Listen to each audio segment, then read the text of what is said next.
This being the further readings of The Pyramids of Montauk, Chapter 17, A History of Mars. The planet Mars has stood out on the horizon of man's consciousness more so than any other celestial body, with the possible exceptions of the moon and the sun. Venus is closer and shines brighter in the twilight hours, but Mars gets most of the attention. We will accordingly explore just why it is that the red planet is so deeply rooted within the consciousness of mankind. Probably the most classic example of Mars' effect on the psyche of man was the War of the Worlds broadcast by Orson Welles on Halloween in 1938. People all across New Jersey were running for the hills because they thought the Martians had landed. This was all despite the fact that the program had been announced as fiction. Why were people so quick to jump and not prudent enough to switch the radio dial or just call the different authorities? If one goes back to the turn of the century, and even later, one finds tremendous enthusiasm about life on Mars. The viewpoint of society and the scientific community was much less arrogant in those days, and the various literature from the time period is fascinating reading from today's perspective. One of the most interesting characters from this era was Percival Lowell, a famous astronomer and scientist who built an observatory at Flagstaff, Arizona, for the exclusive purpose of observing Mars. He observed canals and was convinced that they possessed water at one point in history. His claims that Mars was inhabited by beings capable of building a planet-wide irrigation system were disputed, and his pro-life views on the planet Mars were often ridiculed. Lowell is similar to Tesla in that he was a reputed scientist, yet made claims that were considered taboo to conventional scientists. Percival Lowell's calculations were quite precise in astronomy and led to tracking down the planet Pluto, which was discovered in the 1930s. As a distinguished scientist, his other claims bear closer inspection. During his life, no one possessed a more powerful telescope than Lowell, but many were too quick to counter his views. One of his strongest opponents was Alfred Wallace, who helped pioneer the theory of evolution. While that might say enough in itself, Wallace claimed the Martian temperature was too low and that no water could inhabit the planet. He further said that Mars was absolutely uninhabitable. Arthur C. Clarke has stated that Lowell was one of the most fascinating characters in the history of astronomy. Although Clarke claims that Lowell's canals are now proven not to exist, there are some scientists who would dispute that, however. He makes a telling statement.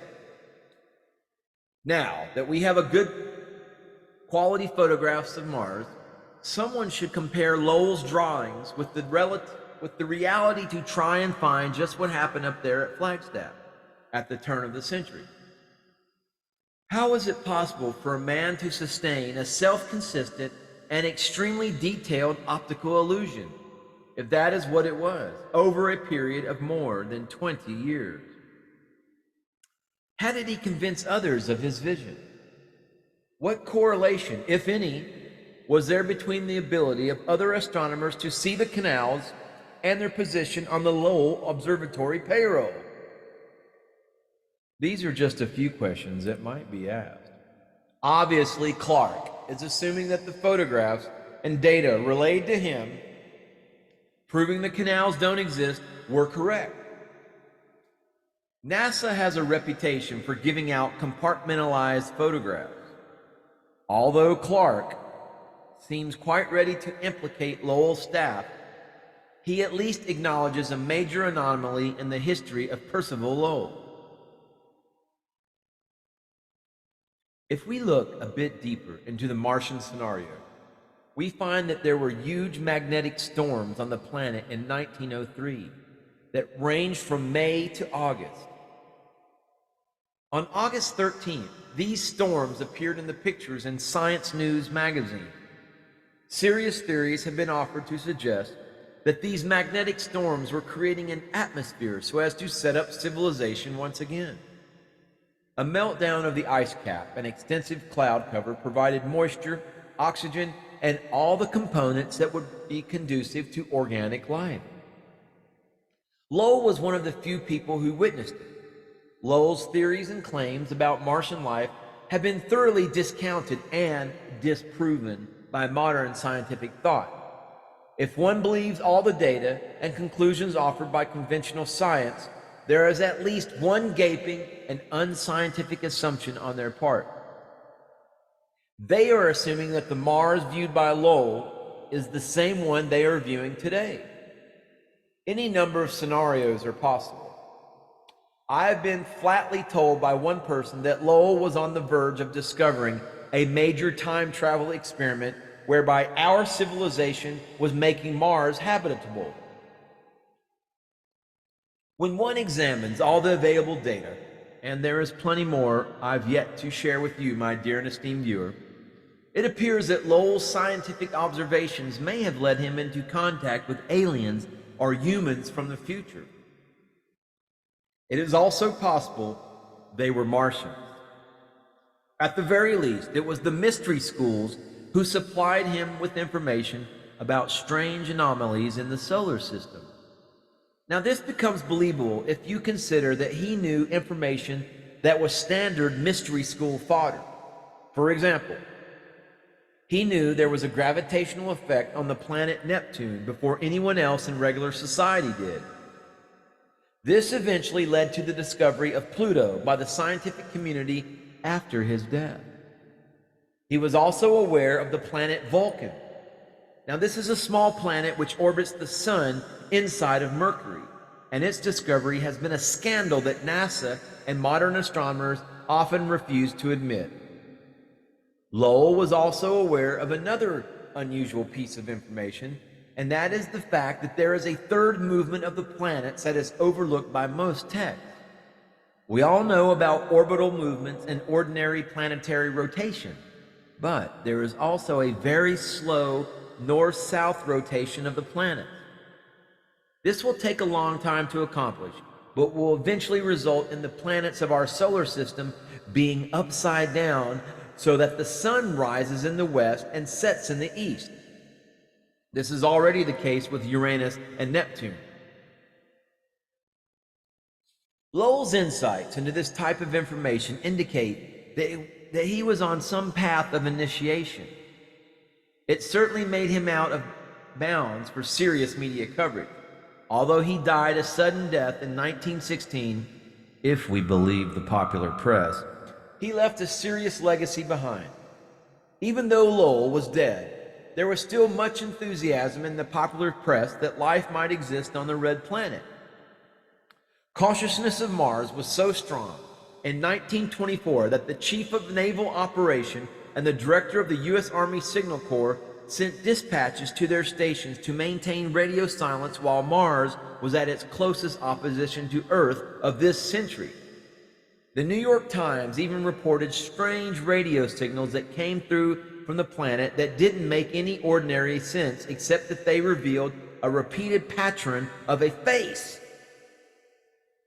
Now, this article is reproduced below, and later on in this video presentation, you'll get to read a brief account of a time travel experiment that occurred in 1923 that I'll share in the video information. One has to wonder if there is a correspondence between that experiment, Lowell's Mars being wiped out, and the face on Mars being transmitted in 1924.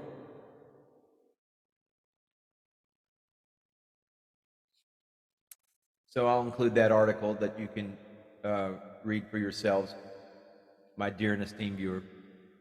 Now, after you read the article, I want you to consider this. We have to ask ourselves why no one has looked deeper into these various contending viewpoints concerning the planet Mars. Most popular literature on this topic has been embarrassingly shallow. Most certainly, the information on the subject is not abundant and is deliberately obscured. We only have to look a bit earlier in history at Jules Verne's work to realize that something odd was at work. He wrote about the two moons of Mars before they were officially discovered in 1877 by Asaph Hall. In addition to talking to the top scientists of the day, Verne had extensive connections with various secret and mystical societies that included the Golden Dawn, the OTO, and the Theosophical Society. And OTO stands for Ordo Templar Orientalis, my dear and esteemed viewer, in case you were not in the know. Looking earlier in history, we find that in 1726, Jonathan Swift mentioned the two moons of Mars in his classic book, Gulliver's Travels. He even noted pertinent observations about their orbits and distance from their parent planet. The implication is that both of these writers were either members of secret societies or had access to ancient writings. The Greek poet Homer wrote about the two steeds of Mars, which were named Phobos, which is fear, and Deimos, flight or rout or panic, and these were the horses that pulled the chariot of the god Mars. When Asaph Hall discovered the two moons, several names were proposed, and he unwittingly selected the names by which these heavenly bodies were known to the ancients. If one digs yet deeper, one finds a reservoir of information that includes ancient writings and scriptures that gives a much different tint on Mars. Ancient texts reveal that our entire perception of time has been deeply influenced by the planet Mars. The calendar itself was based upon the activity of the planet. And this began when biblical scribes noticed the regular flybys of Mars and dutifully recorded them. As the lives of these scribes were not long, they depended on the calendar and writings to evaluate an extended period of time. In those days, history was a different art form than that of today and was considered to be totally relevant to current conditions. Now, according to these ancient observations, there was a perfectly resonant orbit between Mars and Earth. Mars took exactly 720 days to orbit the Sun, and the Earth took 360 days to accomplish the same feat. One learns in school that the ancients incorrectly estimated that a year was 360 days, but that our modern scientific thinkers discovered that the Earth orbits the Sun once every 365.25 days. And the ancients are always portrayed as being so dumb. The scribes noted that the Ides of March, March 15th, and October 26th, were the major flyby dates of the two planets' orbits. Both of these dates became cardinal points on the calendar. The Ides of March marked by the beginning of spring and the end of winter. The flyby of Mars on October 26 marked the harvest and marked the end of the year for the ancient Celtics and other people. Another pattern that the ancient historians noted was that Mars came frighteningly close every 108 years.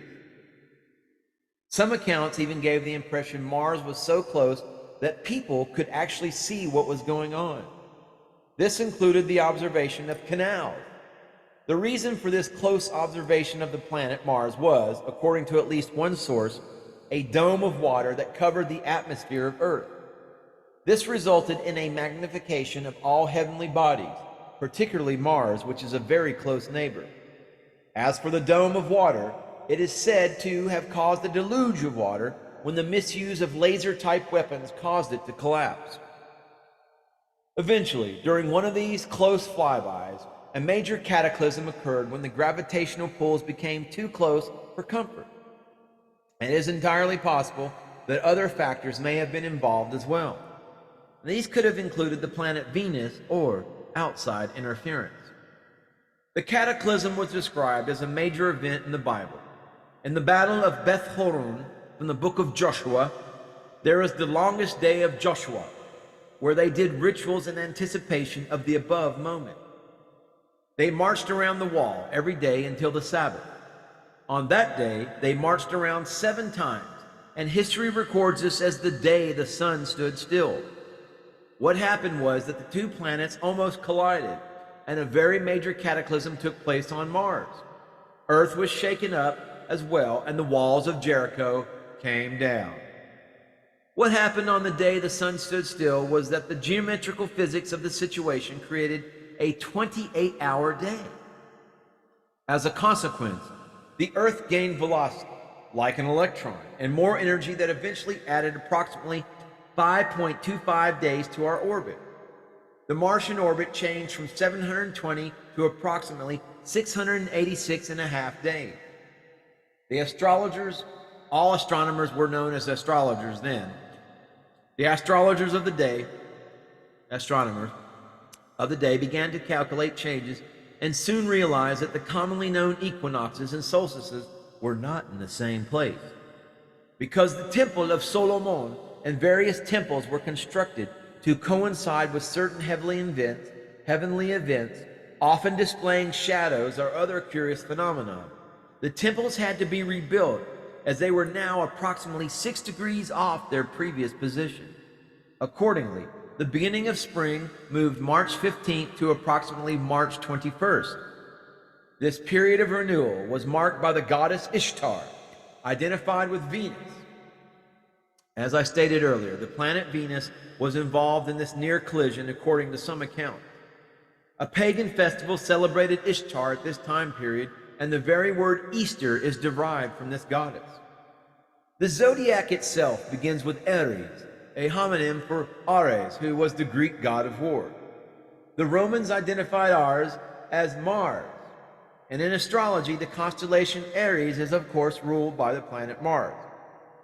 All of this information clearly demonstrates that our entire solar system of time has paid tribute to Mars as the primary force in the heavens. When 5.25 days were added to October 26, this gave us October 31st as the day upon which to celebrate the harvest. This day is presently celebrated in the United States as All Hallows Eve or Halloween. This time period was very important to the ancients, and November 1st was celebrated as Samhain, or New Year's Day by the Druids. Thus, Halloween is really a celebration of Mars. It was additionally intended to symbolize a transmigration of souls from Mars to the Earth. This great cataclysm between Mars and the Earth had yet another influence on our perception of time. According to one calendar, this big event occurred in 1440 BC. Another puts it at 1404 BC. Either that's before a common era or before Christ, depending on your perspective. Now note that the difference in the two calendars constitutes 36 years. And this is a key number because some traditions believe it symbolizes the life of Christ, and that his life represents the outermost impact of human consciousness. Of course, some mystery schools propagate the idea that Christ lived to be 33. This is not the important point, but what is significant is to show how mystery schools will go to the lengths of changing a calendar based upon an event such as the life of Christ. They are trying to manipulate our consciousness, and in this particular case, through the use of time. Now, in the year 701 or 731 BC, another near flyby occurred as documented by the scribes. They backtracked astronomically and realized that this was a 108-year cycle. In other words, throughout history, there had been a cataclysm every 108 years as Mars flew by. Earth changes were a matter of course. It was this history of disaster and terror that earned Mars its identification as the warrior planet. Virtually all civilizations have identified Mars as the warrior or fire planet.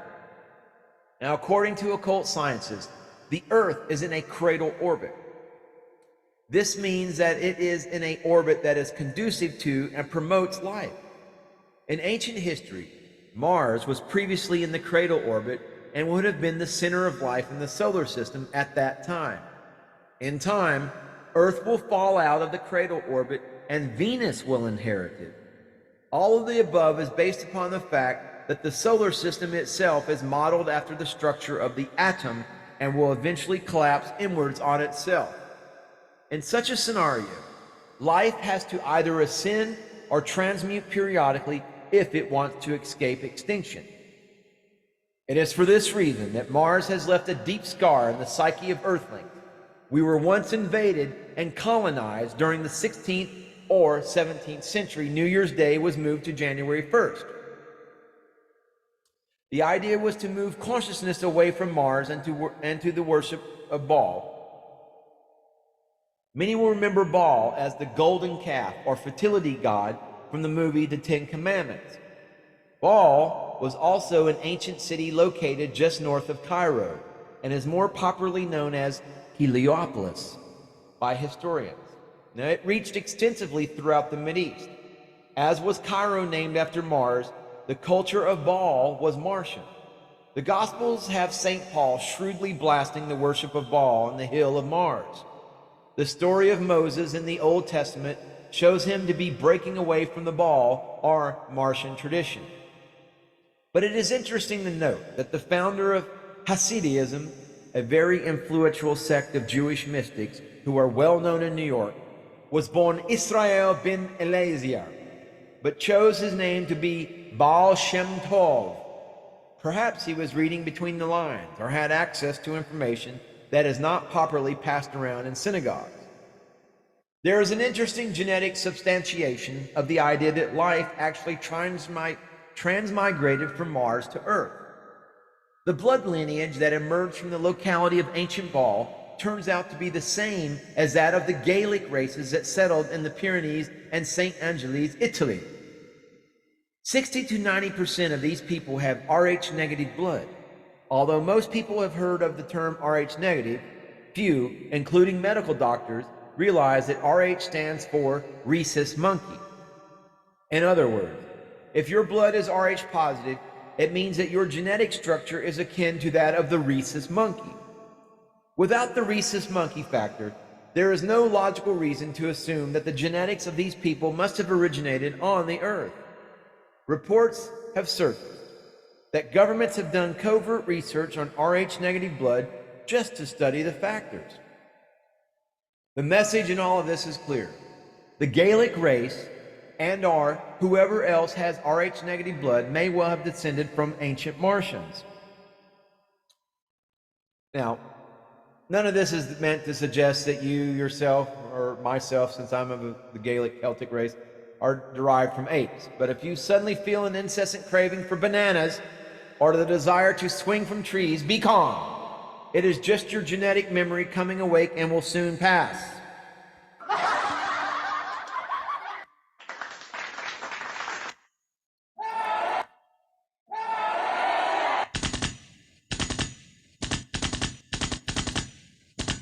Well, some of them didn't like that. There is also some hope for those of us who have Rh positive blood. We may be Martians too. According to the book Geneset by David Wood and Ian Campbell, studies were done on human beings subjected to complete sensory deprivation in a flotation tank. After a period of time by various individuals in the tank, the body clocks which control all the autonomous nervous systems all return to a cycle of 24 hours and 40 minutes. This is the length of a Martian day. If this is the case, then maybe our entire genetics originated from Mars when it occupied the cradle orbit. All of this talk of Martian blood will certainly bring to mind for some the legends of the Merovingian dynasty that settled in the south of France and were known as the Cathars.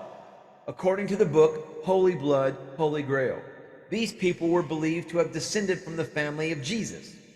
Some theories even contend that Jesus himself lived and escaped to the south of France with Mary Magdalene. The Cathars were virtually wiped out by the Inquisition, but they carried forth a legacy that is well known by the crowned heads of Europe. Blue blood descends from the house of David, of which Jesus was recorded to be a part. Our question now becomes, was it Martian blood? One thing is certain, my dear and esteemed viewer, the Cathars were not politically powerful enough to stand up to the Pope. They could not overtly claim lineage to Jesus, whether true or not. They had to go underground and as a result develop Grail Christianity, which taught the ancient mysteries in the form of Christianized legend. For the most part, this tact escaped the wrath of the church. The Grail movement peaked with the legends of King Arthur and the Knights of the Round Table, and the knights who say neep. These knights pursued the Holy Grail, which they believed to contain the blood of Christ. Their kingdom was known as Camelot, which itself means Martian City or City of Mars. There is one other aspect we should touch on when we consider blood. The derivation of the word comes from the Indo-European root bleu, which means to sprout or bloom. The idea being put forth is that of a crystalline growth matrix, and this brings us back to the concept of sacred geometry and the flower of life principle. As one continues to study these various legends that have been offered about Mars, the blood of Christ, and whatnot, their relative truth becomes less significant when we consider the actual communications and principles that are encoded in the words and language being used. Still, most people have had little time to consider these different legends, let alone the encodements of esoterica. The fact is, the history given here has previously been denied to the masses. That it was so denied has created a curious colloquialism in our culture. In the United States, it is common for people to describe someone who is impossible to relate to as Martian. Sometimes they will say, he or she is totally Martian. This is a subtle psychological and covert manipulation of consciousness that has been laced throughout the speech of our culture. If it comes from Mars, it couldn't possibly have any credibility. Ridicule is one of the first lines of disinformation. It means that someone doesn't want you to further investigate the subject at hand. However, my dear and esteemed viewer, you have my assurances that I want you to further investigate the subject at hand. So I want you to hit that subscribe button. Stay tuned as we will have many more further exciting videos coming up here on the Umbanda New Earth broadcast, New Earth Education Center broadcast. Namaste, namaskaram.